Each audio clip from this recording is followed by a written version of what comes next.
Assalamualaikum warahmatullahi wabarakatuh. Kami dari kelompok 7 akan melakukan diskusi jurnal Kehujahan Hukum Negara sebagai Sumber Hukum Islam, Studi Kasus Legalitas Kompilasi Hukum Islam di Indonesia. Sebelum itu, kami akan melakukan perkenalan. Saya Cindy Marina Dwitasari dari Prodi Pendidikan Bahasa Mandarin, Offering B. Saya Wahyulan Fitriana dari Prodi Pendidikan Bahasa Mandarin, Offering B. Maka nama saya Syifa Nuram Alfaz dari Prodi Pendidikan Bahasa Mandarin, Offering B. Saya Zamratus Umi Firdausi Sarjono dari Prodi Pendidikan Bahasa Mandarin, Offering A. Nama saya Zuhra Teroni Akbar dari kelas pendidikan bahasa Mandarin. Oke, saya akan memulai dari abstrak. Rumusan masalah dalam penelitian ini adalah sebuah pertanyaan bagaimana kehujahan hukum negara sebagai sumber hukum Islam dan apakah kompilasi hukum Islam telah memenuhi syarat menjadi hukum negara. Mayoritas ulama kontemporer menerima kehujahan hukum negara yang menganut national state dengan dua syarat. Pertama, hukum negara tersebut harus mewujudkan nilai keadilan dan kemaslahatan untuk semua dan ukuran kemaslahatan tersebut harus jalan dari nilai-nilai wahyu ilahi, yaitu Al-Quran dan juga hadis. Kedua, pembentukan sebuah hukum negara dilaksanakan dengan cara musyawarah menggunakan lembaga resmi negara yang di dalamnya bergabung para ulama dan umara yang memiliki pengetahuan mendalam dalam bidangnya. Pendahuluan. Dalam sejarah praktek hukum negara sebagai sumber hukum Islam sudah mulai dari era Rasulullah Shallallahu Alaihi Wasallam sewaktu masih hidup. Habis itu dilanjutkan dengan di awal pemerintahan kekhalifahan Abu Bakar, yang kedua Umar bin Khattab, dan terus berlanjut ke dinasti Umayyah, Abbasiyah, Fatimiyah, dan juga Turki Utsmani. Dalam menetapkan suatu perundang-undangan, mereka itu nggak sembarangan gitu loh. Jadi mereka harus meminta pertimbangan persetujuan dari para ulama dengan mempertimbangkan syara' atau syariat, juga prinsip keadilan. Di sini penulis berasumsi bahwa hukum Islam di era modern sekarang itu sudah menerapkan yang namanya ijma' lokal. Apa itu ijma' lokal? Ijma' lokal adalah penetapan hukum syar'i yang disepakati hanya dilakukan oleh beberapa mujtahid saja. Maksudnya dalam satu wilayah tertentu. Seperti di sini ada contohnya ijma' ulama Kufah dan juga ulama Madinah. Ya kayak kota-kota Arab itulah. Nah, sekarang itu di era modern penduduk muslim mayoritas itu udah punya kecenderungan buat fikih atau madhab mereka masing-masing. Tentunya dengan pertimbangan para ulama yang dulu-dulu kayak tabi'in, tabi'ut tabi'in, dan lain sebagainya. Oh ya, di Indonesia itu ada contohnya itu ada di undang-undang, lupa aku pasal berapa, yang jelas tentang perkawinan, masalah perkawinan. Lupa aku gimana, pokoknya ada. Oh iya, penulis berasumsi juga bahwa yang namanya ijma' total itu mustahil gitu loh diwujudkan di era sekarang. Karena apa? Luasnya daerah Islam saat ini, sehingga sulit melakukan komunikasi secara langsung dan juga antara satu daerah dengan daerah lainnya mempunyai kultur sosial masyarakat, kultur sosial dan juga masyarakat yang berbeda pula. Tujuan metodologis hukum negara sebagai bentuk ijma' lokal. Nah, mereka maksudnya kalangan ulama itu punya perbedaan pendapat gitu loh. Beberapa di antaranya itu mayoritas ahli usul fikih klasik seperti di setelah masa Imam Syafi'i kayak Al-Ghazali terus dan kawan-kawan mengartikan ijma' sebagai kesepakatan ulama mujtahid mengenai suatu hukum Islam. Maksudnya apa? Mereka tuh berpendapat bahwa ijma' lokal itu tuh wajib gitu loh.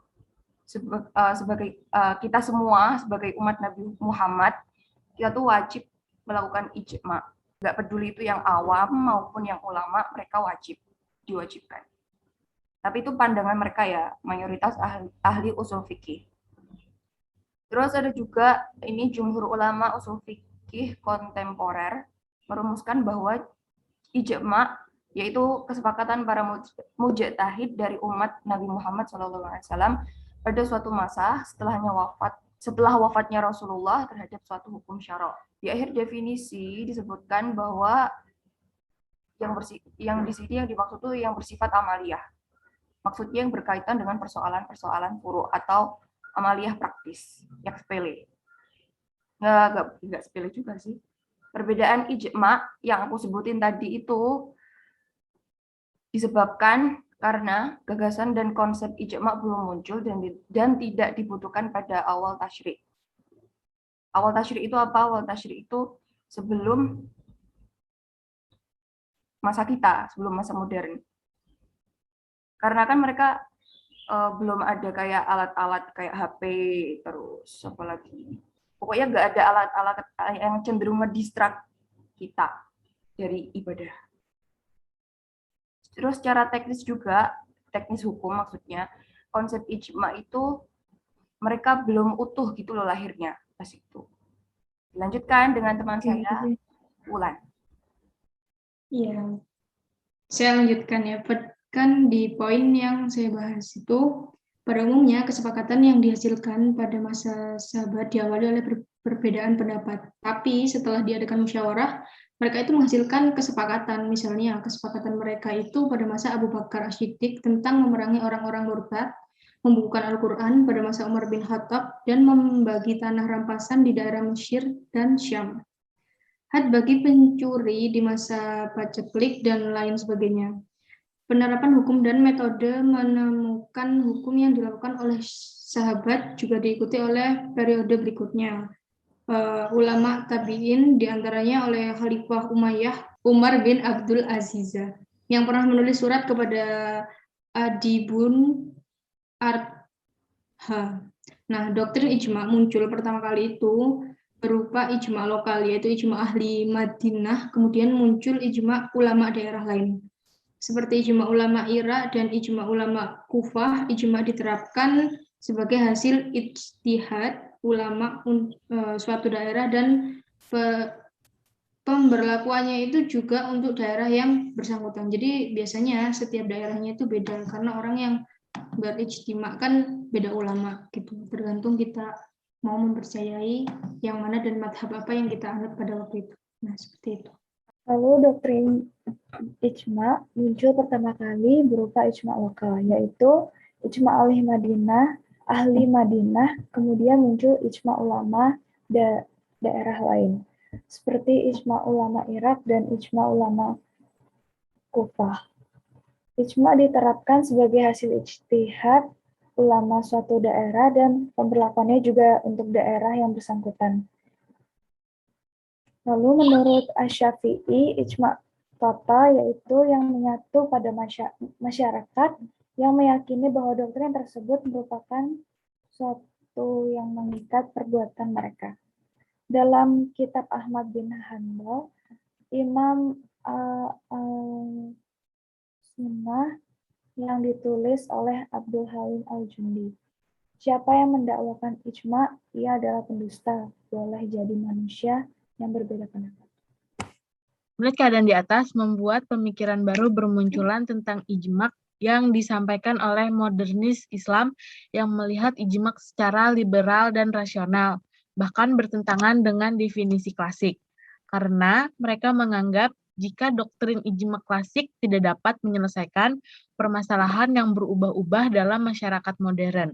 Abu Bakar Al-Jassas berpendapat ijma pada saat itu hanya dianggap sebagai hujah dan yang dikembangkan pada saat itu adalah ijma suatu daerah atau lokal yang berlaku hanya di daerah mereka saja.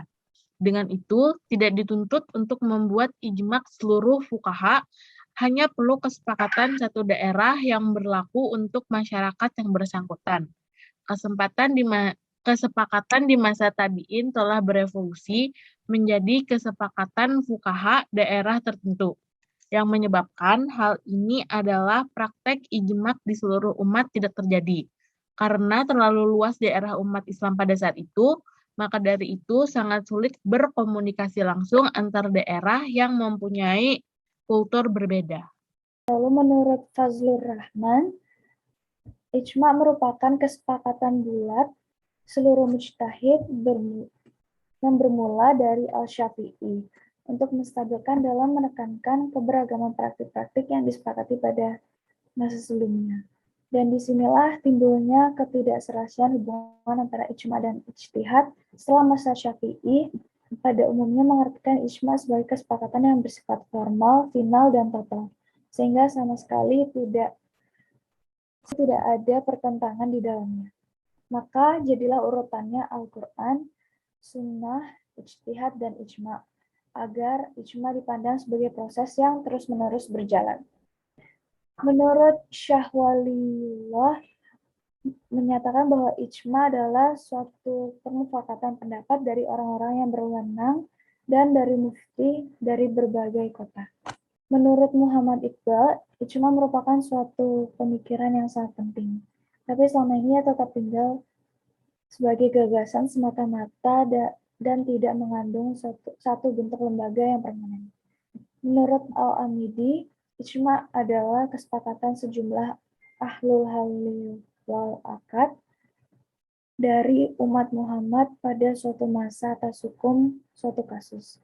Dan ini merupakan satu-satunya bentuk lembaga yang dapat menyelamatkan kontribusi terhadap pembahasan legal dari kalangan awam. Menurut Abdul Wahab Khalaf, ijma merupakan kesepakatan para mujtahid muslim dalam memutuskan suatu masalah sesudah Rasul wafat atas suatu hukum syara mengenai suatu kasus. Menurut Dr. Yusuf Qaradawi, bahwa sebaiknya dalam menyelesaikan permasalahan baru yang besar tidak cukup dengan ijtihad individu, tapi hendaknya melakukan transformasi dari ijtihad fard ke ijtihad jama'i atau yang sering dikenal sebagai ijtihad kolektif. Karena ijtihad kolektif lebih mendekati kebenaran daripada pendapat perseorangan. Dan di sini dapat disimpulkan bahwa ijma terbagi menjadi dua, yaitu ijma total dan lokal. Ijma total adalah ijtihad yang dilakukan lebih bersifat kolektif, yaitu suatu ijtihad yang dilakukan oleh seluruh mujtahid secara bersama di seluruh dunia dalam satu masa. Lalu ijma lokal yaitu kesepakatan ulama atau para mujtahid di kalangan umat Islam. Pada suatu waktu sebelum wafatnya Nabi Muhammad SAW berkaitan dengan hukum syar'i menyangkut masalah ijtihad yang disepakati yang dilakukan hanya mencakup satu wilayah. Pandangan ulama kontemporer tentang kehujahan hukum negara sebagai sumber Islam. Yang pertama pemikiran Rifa Az-Zuhali tentang kehujahan ijma lokal yang berbentuk hukum negara sebagai sumber Islam. Wahbah Az-Zuhaili adalah seorang ahli hukum ilmu kelas dunia. Hal ini dibuktikan dari pikiran dan buku dalam kajian fikih dan fikih sampai akhir hidupnya. Dalam ilmu usul fikih beliau menetapkan usul fikih yang fenomenal yaitu usulul fikih al-Islami yang beliau tulis secara teliti dan lengkap. Beliau membagi sumber Islam ada dua, yaitu sumber Islam yang disepakati dalam dan sumber hukum Islam yang tidak disepakati. Dan juga terdapat suatu bahasan yaitu sumber hukum di luar Islam. Menurut Wahab Az-Zuhaili, penggunaan akal secara murni tidak dapat dijadikan sebagai sebuah hukum Islam karena akal tidak dapat menentukan keadilan untuk mencapai tujuan hukum yang hakiki. Dan hal ini disebabkan oleh keterbatasan dan subjektif akal manusia, dan akal manusia belum terjamin kebersihannya dari kepentingan pengaruh dan nafsu syahwat. Menurut Wahab Az-Zuhaili, pembuat hukum adalah Allah Subhanahu wa taala. Dan inilah yang membedakan hukum Islam dengan hukum manusia, karena hukum Islam adalah wahyu dari Allah Subhanahu wa taala. Mengenai ulil arwi, Wahab berpendapat bahwa makna kata tersebut adalah ahlal wal aqd yang memiliki kebahasan untuk membentuk Islam. Hasil hukum inilah yang disebut dengan ijma, yang berkedudukan sebagai sumber hukum Islam. Wahab Az-Zuhaili berpendapat bahwa pembentukan sebuah hukum dalam Islam yang dilaksanakan di suatu negara tertentu harus dilakukan dengan cara musyawarah. Seperti di parlemen lembaga legislatif, produk hukumnya didasarkan kepada wahyu ilahi, beberapa Al-Quran dan hadis. Yang kedua, pemikiran Syekh Muhammad Rashid Ridho tentang kehujahan hukum negara sebagai sumber.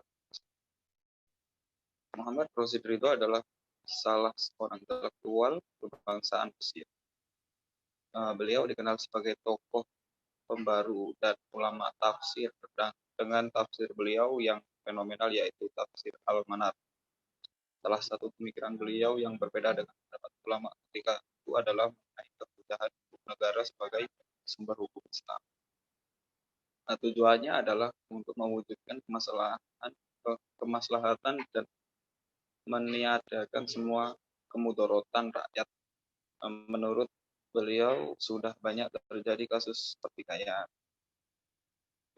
polemik yang berujung perpecahan di kalangan umat Islam dikarenakan dengan perbedaan teologi baik antara Sunni dan Syiah, atau juga yang disebabkan oleh perbedaan mazhab antara golongan Syafi'i atau golongan Hambali dan juga Hanafi, berawal dari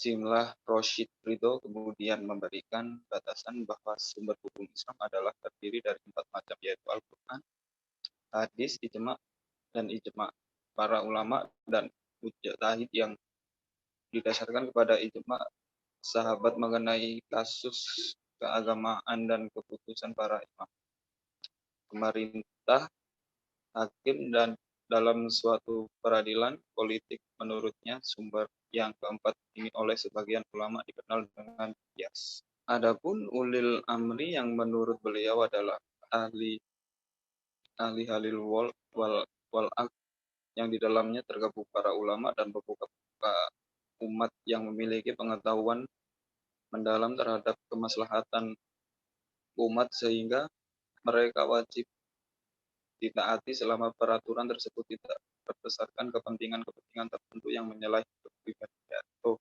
tauhidan. Dalam hal ini, hukum negara seperti peradilan, pemerintahan politik, ekonomi yang menjadi dasarnya adalah mewujudkan kemaslahatan dan menghindarkan kemudorotan sesuai dengan perkembangan situasi dan kondisi masa, tempat, dan keadaan yang berkembang.